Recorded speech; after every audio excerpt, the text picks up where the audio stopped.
2000 সালে Vladimir Putin রাশিয়ার রাষ্ট্রপতি হওয়ার পর থেকেই দেশটি নতুন অধ্যায়ে প্রবেশ করেছে। অর্থনীতি, সামরিক শক্তি এবং বৈশ্বিক রাজনীতিতে রাশিয়া কেমনভাবে অগ্রসর হয়েছে, আজ আমরা জানব পুতিনের নেতৃত্বে রাশিয়ার উন্নয়নের গল্প। সোভিয়েত ইউনিয়নের পতনের পর রাশিয়ার অর্থনীতি ধ্বংসপ্রায় অবস্থায় ছিল। শিল্প খাত ভেঙে পড়েছিল, মুদ্রাস্ফীতি বেড়ে গিয়েছিল এবং জনগণের জীবনযাত্রার মান ছিল তলানিতে। কিন্তু 2000 সালে ক্ষমতা গ্রহণের পর পুতিন এই অবস্থার পরিবর্তন ঘটানোর দায়িত্ব নেন। পুতিনের শাসনের অন্যতম প্রধান বৈশিষ্ট্য ছিল তেল ও গ্যাস শিল্পের পুনর্গঠন। রাশিয়া বিশ্বের অন্যতম বৃহৎ তেল ও গ্যাস রপ্তানিকারক দেশে পরিণত হয়েছে। গ্যাজপ্রম এবং রোশেনফটের মতো কোম্পানিগুলোর মাধ্যমে রাশিয়া বিশ্বব্যাপী শক্তি সরবরাহের একটি গুরুত্বপূর্ণ অংশীদার হয়েছে। পুতিন কৃষি এবং শিল্প খাতে বিনিয়োগ বাড়িয়েছেন। সোভিয়েত পতনের পর খাদ্য আমদানির উপর নির্ভরশীল রাশিয়া এখন খাদ্যে স্বয়ংসম্পূর্ণ। এমনকি রাশিয়া বিশ্বের অন্যতম বড় গম রপ্তানিকারক দেশ হিসেবেই আত্মপ্রকাশ করেছে। শিল্প খাতেও আধুনিক প্রযুক্তি সংযোজন এবং উৎপাদন ক্ষমতা বাড়ানো হয়েছে। পুতিনের অর্থনৈতিক নীতির কারণে রাশিয়া বৈদেশিক মুদ্রার রিজার্ভ উল্লেখযোগ্যভাবে বাড়াতে পেরেছে। 2000 সালের শুরুর দিকে রাশিয়ার যে বৈদেশিক ঋণ ছিল তা অনেকাংশে পরিশোধ করা হয়েছে। বর্তমানে রাশিয়ার বৈদেশিক মুদ্রার রিজার্ভ $600 বিলিয়নেরও বেশি। 2014 সালে ক্রিমিয়া ইস্যু নিয়ে পশ্চিমা দেশগুলো রাশিয়ার উপর কঠোর নিষেধাজ্ঞা আরোপ করে, তবে পুতিন এই চ্যালেঞ্জ মোকাবিলায় দক্ষতার পরিচয় দেন। দেশীয় উৎপাদনে জোর দিয়ে রাশিয়াকে স্বনির্ভর করার উদ্যোগ নেন, যা অর্থনীতিকে আরও শক্তিশালী করে। 2000 সালে রাশিয়ার জিডিপি ছিল প্রায় $260 বিলিয়ন, যা এখন $2 ট্রিলিয়ন ছাড়িয়েছে। এশিয়া, ইউরোপ এবং মধ্যপ্রাচ্য রাশিয়ার অর্থনৈতিক প্রভাব ক্রমাগত বাড়ছে। পুতিনের শাসনে রাশিয়ার সামরিক খাত বড় ধরনের পরিবর্তনের মধ্য দিয়ে গেছে। তিনি সামরিক শক্তি বৃদ্ধি ও আধুনিকীকরণের উপর গুরুত্ব দিয়েছেন। রাশিয়া এখন বিশ্বমঞ্চে একটি শক্তিশালী সামরিক দেশ হিসেবে বিবেচিত। পুতিন 2000 সালে ক্ষমতায় আসার পর থেকেই রাশিয়ার সামরিক বাজেট ক্রমাগত বৃদ্ধি পেয়েছে।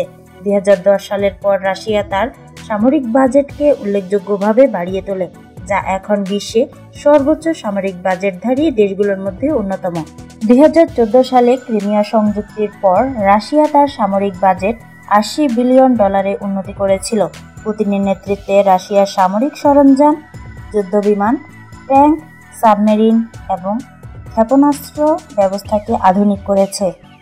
রাশিয়া পঞ্চম প্রজন্মের যুদ্ধবিমান সুখোই Su-57, অত্যাধুনিক ট্যাঙ্ক T-14 আর্মাটা এবং S-400 এবং S-500 ক্ষেপণাস্ত্র ব্যবস্থা তৈরি করেছে।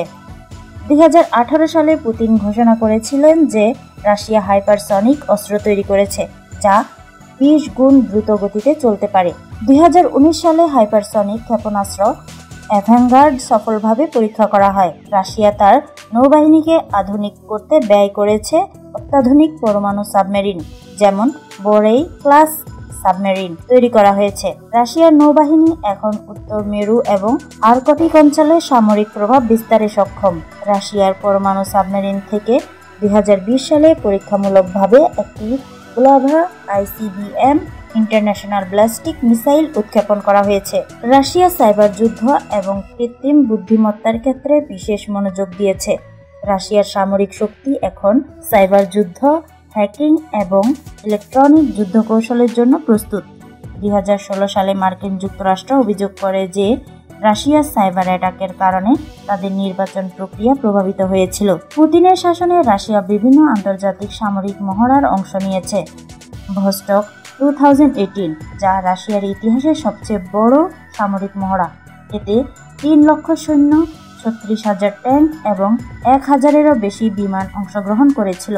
ভস্টক 2018-এ চীন এবং মঙ্গোলিয়ার সামরিক বাহিনীও অংশগ্রহণ করেছিল। পুতিন রাশিয়ার পরমাণু অস্ত্রকে আধুনিক করেছে এবং নতুন প্রজন্মের ICBM তৈরি করেছেন। রাশিয়া এখন 7,000-এরও বেশি পরমাণু অস্ত্রের মালিক, যা বিশ্বের যে কোনো দেশের মধ্যে সর্বোচ্চ। পুতিন 2018 সালে ঘোষণা করেছিলেন যে রাশিয়ার নতুন স্মার্টার ICBM সম্পূর্ণরূপে কার্যকর, যা পৃথিবীর যে কোনো স্থানে আঘাত করতে সক্ষম। পুতিনের নেতৃত্বে রাশিয়ার উল্লেখযোগ্য পরিবর্তনের মধ্য দিয়ে গেছে। যদিও চ্যালেঞ্জ এখনও রয়ে গেছে, তবুও রাশিয়ার উন্নয়নের গতি থেমে নেই। আপনি কি মনে করেন, পুতিন রাশিয়াকে কতটা এগিয়ে নিয়ে যেতে পেরেছে? কমেন্টে অবশ্যই জানাবেন। Report news protocol.